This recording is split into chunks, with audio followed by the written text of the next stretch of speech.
नुकत्याच झालेल्या महानगरपालिकेच्या निवडणुका नंतर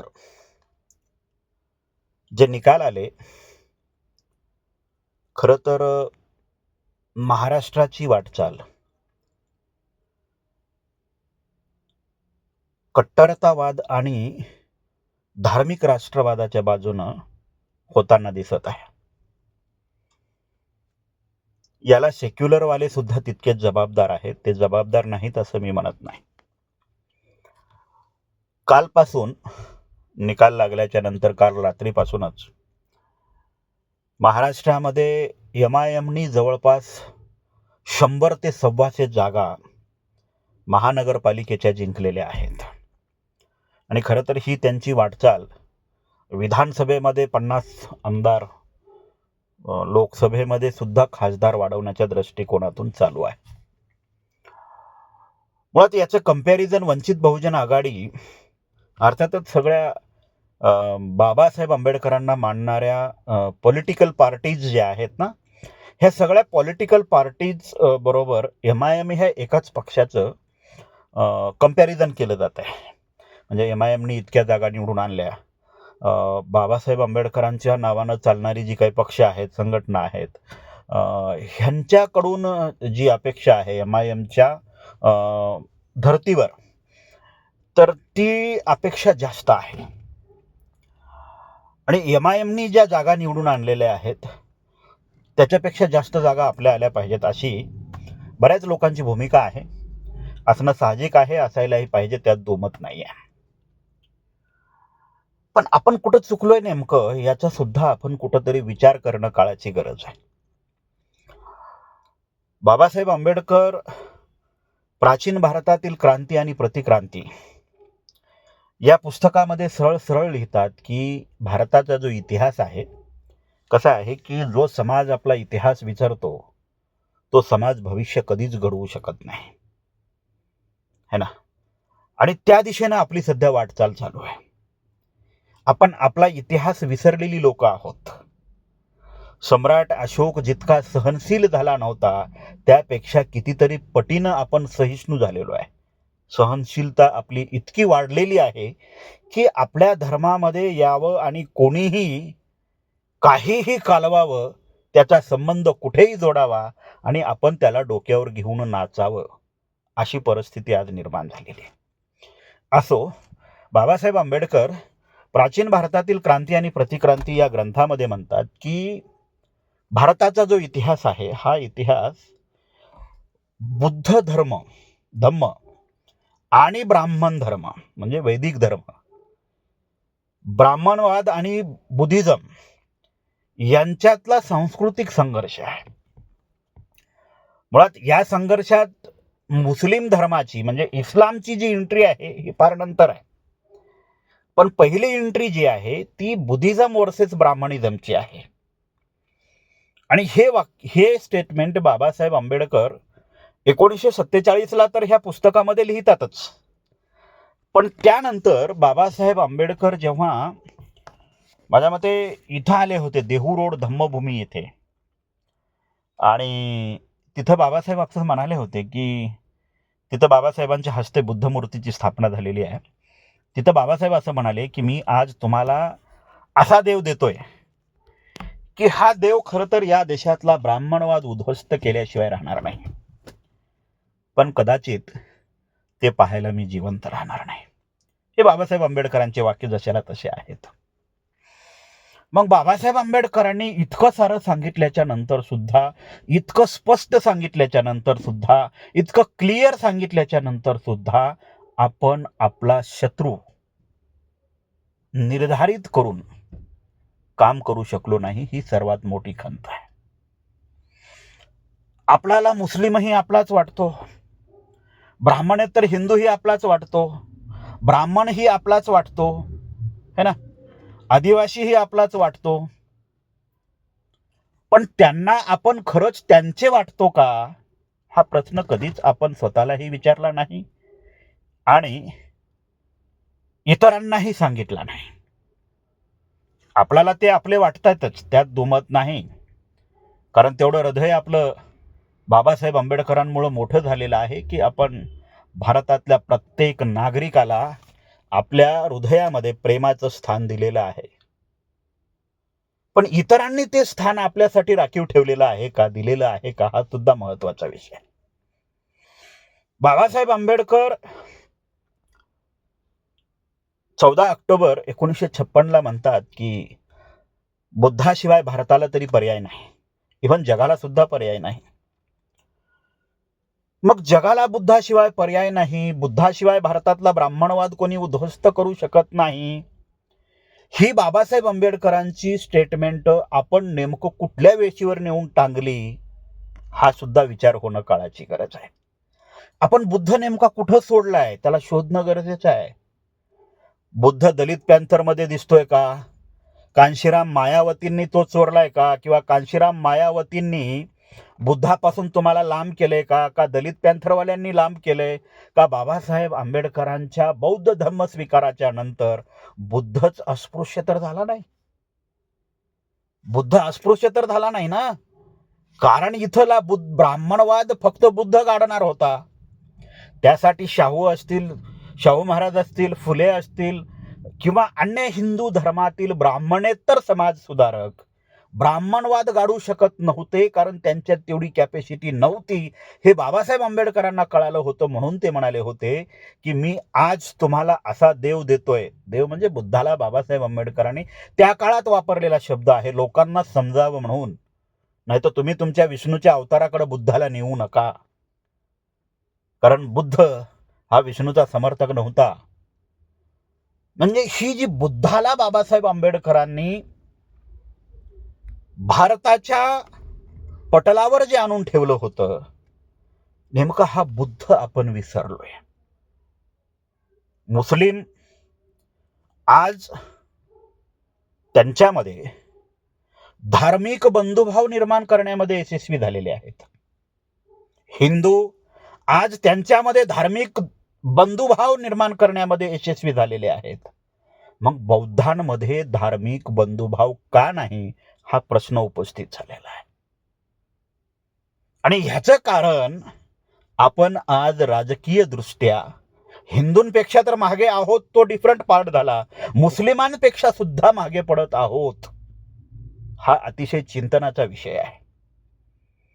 मुळात महत्वाचा विषय असा आहे की भारतामध्ये बुद्धाच्या विरुद्ध जे ब्राह्मणवादांचं युद्ध होतं, ही दोन युद्धे इथं एकमेकाच्या विरोधात संघर्ष करणारी होती. आणि बाबासाहेब आंबेडकरांनी तो शत्रू क्लिअर दाखवून दिला होता. मग हा शत्रू नेमका गेला कुठे, है ना? बुद्ध ज्या पद्धतीनं बाबासाहेब आंबेडकरांनी आमच्या पुढे आणून ठेवला होता, तो बुद्ध आहे कुठं?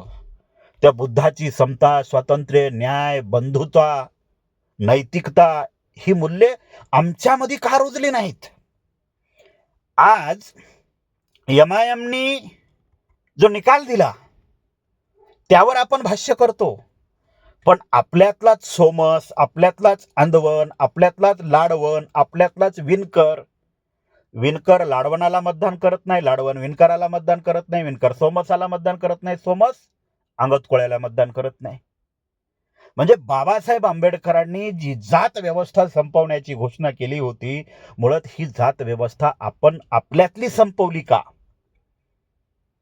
आणि ती आपण संपवली नाही, त्यामुळं आपल्यामध्ये बंधुभाव निर्माण होऊ शकला नाही. हा पहिला भाग झाला.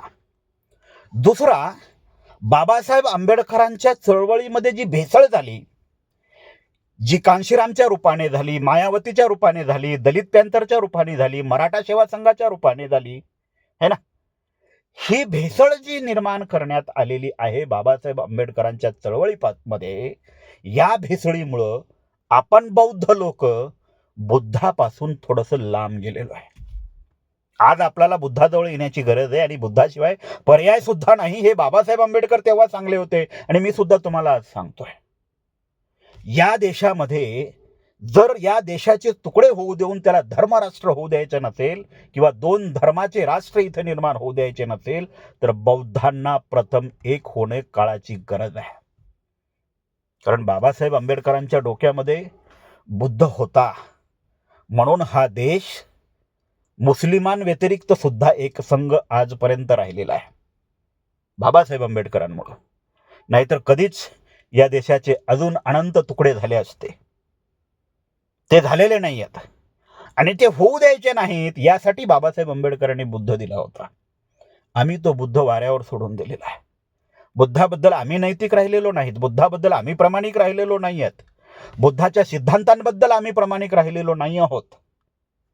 त्यामुळं ज्या लोकांनी त्यांच्या धर्माच्या शास्त्याला, त्यांच्या धर्माच्या मार्गदर्शकाला, त्यांच्या धर्माच्या केंद्रबिंदूला अनुसरलं, त्याचं आचरण केलं, त्यांनी त्यांच्या त्यांच्या धर्मामध्ये आंतरिक बंधुभाव निर्माण केलेला आहे. मग ते मुसलमान असतील किंवा हिंदू असतील. हिंदूंनी हिंदुत्वाच्या नावाखाली हिंदूंना एक केलं, काही प्रमाणात का होईना. काही स्वतःला सेक्युलर समजून घेणारे हिंदुत्वाच्या विरोधात जरी असले तरी त्यांचं बहुसंख्याक बळ इथं नाही आहे. ते अल्पसंख्याक आहेत आणि ते बहुसंख्याक हिंदूचं काहीच वाकडी करू शकत नाहीत. अशीच काहीशी परिस्थिती इकडे मुसलमानांकडे सुद्धा आहे. मुसलमानांनी अल्लाच्या नावाने का होईना पण त्यांच्यामध्ये धार्मिक बंधुता त्यांनी निर्माण केलेली आहे. ही धार्मिक बंधुता आपण निर्माण करू शकलो नाही, बुद्ध माणूस असताना सुद्धा. ज्या देवाला यांनीही कधी पाहिलं नाही, ज्या अल्लाला त्यांनीही कधी पाहिलं नाही, पण ते दोघंही देव आणि अल्लाच्या नावाखाली धर्म व्यवस्था मजबूत करायला निघालेत, त्यांच्यात बंधुभाव निर्माण करायला निघालेत. अरे ज्या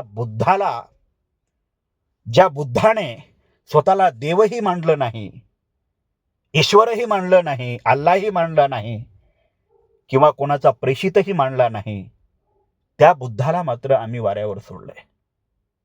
म्हणून बाबासाहेब आंबेडकरांच्या चळवळीचे हे झालेले सगळे तुकडे आणि त्याचा जो काही परिणाम आहे हा प्रत्येक निवडणुकीमध्ये आपण पाहतोय.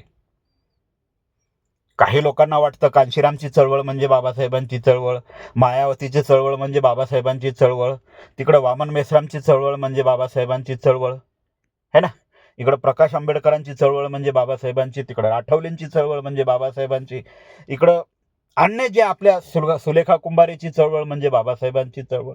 मुळात महत्वाचा विषय असा आहे की ह्या सगळ्यांच्या ज्या चळवळी आहेत ह्या वेगवेगळ्या चळवळी आहेत. बुद्धाला विभक्त करणाऱ्या चळवळी आहेत, बुद्धापासून तुम्हाला दूर नेणाऱ्या चळवळी आहेत. मुळात बुद्धाची जी चळवळ बाबासाहेब आंबेडकरांनी सांगितली होती ती कुठे आहे? आणि ती चळवळ लुप्त झाल्यामुळे आमचं राजकीय अस्तित्व आज धोक्यात आलेलं आहे ना. आमचं राजकीय अस्तित्व आज धोक्यात आलेलं आहे. मुस्लिम समाज जरी आपल्यापेक्षा, बौद्धांपेक्षा महाराष्ट्रामध्ये डबल असला लोकसंख्येनी, तरी बौद्धांनी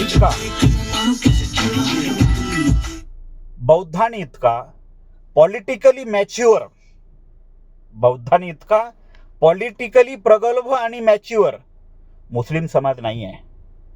त्यांच्यामध्ये तुकडे नाही आहेत असं नाही आहे. MIMलाच लोक सगळी मतदान करतात असंही नाही. त्यांच्यामध्ये काँग्रेसला सुद्धा मतदान होतं. पण ज्यावेळेस धार्मिक किंवा धर्माचा प्रश्न येतो, धर्माला वाचवण्याचा प्रश्न येतो, त्यावेळेस मात्र ते सगळे लोक एक होतात आणि आपण नेहमीच विभागले जातोय. मुस्लिमांना नेता आहे, मुस्लिमांचा नेता आहे, मुस्लिमांच्या मतावर नेता आहे. बौद्धांना नेता नाही, बौद्धांच्या मतावर नेता नाही, बौद्धांची मतं एकत्र नाहीत, बौद्धांचे नेते बौद्धांना प्रतिनिधित्व देत नाहीत, इतरांना बोकांडीवर घेऊन बसतात. त्यामुळं बौद्धांमध्ये ज्या काही बंधुभावाच्या संकल्पना उद्ध्वस्त करण्यात आलेल्या आहेत, या संकल्पना पुढं कुठंतरी भविष्यामध्ये भयानक मोठं प्रकरण घडवण्याच्या तयारीत आहेत. कारण मुस्लिमांनी जर पॉलिटिकली मॅच्युअर राहून मुस्लिम राष्ट्राची पुन्हा मागणी केली तर इथले हिंदू राष्ट्राच्या भूमिकेत आहेतच. बौद्धांनी जायचं कुठं? है ना. कांशीराम मायावती सारखे जे हिंदू लोक आहेत ना, जे स्वतःला सेक्युलर समजून घेतात, उद्या ते हिंदूंसोबत निघून जातील. तुम्ही बौद्ध म्हणून कुठे जाणार आहात, है ना. कांशीराम मायावती यांनी हिंदू धर्म सोडलेला नाही आहे, किंवा चंद्रशेखर आझादने हिंदू धर्म सोडलेला नाही आहे. ते लोक फक्त तुमचा वापर करून घेतात. कांशीरामने तुमचा वापर केलाय, मायावतींनी तुमचा वापर केलाय. आउटपुट काय दिले तुम्हाला? महाराष्ट्रामध्ये कुठंतरी एखादी सीट निवडून आणायची आणि त्याचाच गवगवा संपूर्ण देशभर करायचा आणि आपल्या लोकांनी त्यांना खांद्यावर घेऊन नाचायचं. ही परंपरा आता किती दिवस चालवणार आहेत तुम्ही? ही लोक तुमच्यासाठी येतील असं वाटतं? कांशीराम कधी तुमच्या दुःखासाठी पळत आला इथं? मायावती कधी आली? का चंद्रशेखर येईल असं तुम्हाला वाटतं?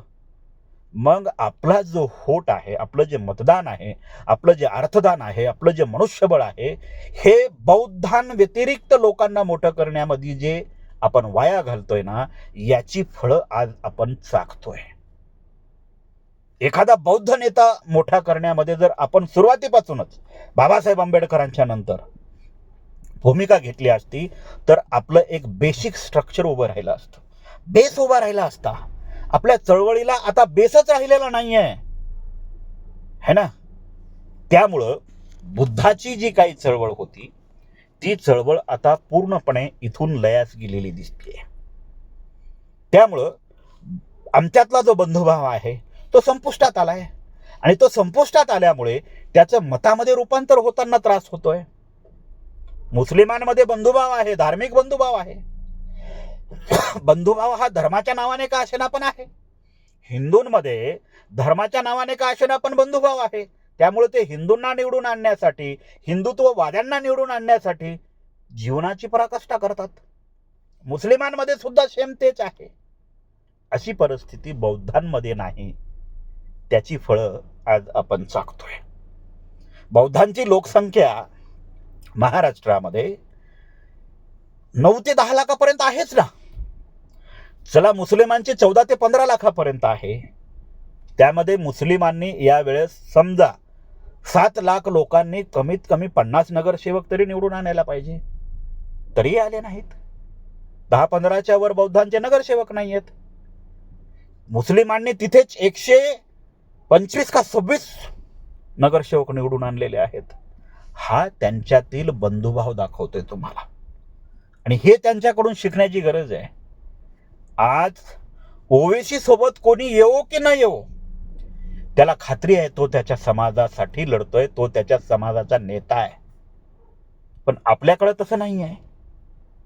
आपलाच मतदार आपल्याकडे नाही आहे, कारण आपल्यामध्ये बंधुभाव राहिलेला नाहीये, तो लयास गेलेला आहे. प्रथम तो निर्माण करण्याची गरज आहे. पॉलिटिकल सत्ता हस्तगत करणे आपल्यासाठी फार मोठी गोष्ट नाही, कारण आपण त्या नाग लोकांचे वंशज आहोत, ज्यांनी 1200 वर्ष या देशावर राज्य केलेलं आहे. नमो बुद्धाय. जय भीम, जय भारत.